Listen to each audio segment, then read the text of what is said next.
How to enable Face ID on CoinEx. Hi everyone, welcome back to another video from Trading for Beginners. To enable Face ID on CoinEx, first of all, launch open the CoinEx application on your device and make sure that you're logged in. Once you're inside the home page of CoinEx, go ahead and click on your profile icon at the top left corner from the home page. You'll come across this page where you'll need to scroll down and click on Security.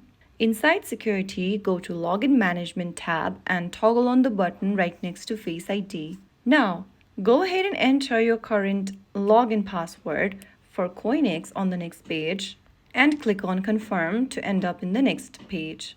Now, on your iOS, you can allow the Face ID by tapping the Allow button, and your Face ID has been activated.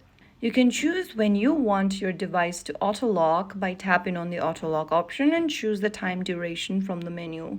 So once you do that, you have successfully enabled Face ID on CoinEx application using your iOS device. If you found the video helpful, don't forget to like, share, and subscribe to our channel.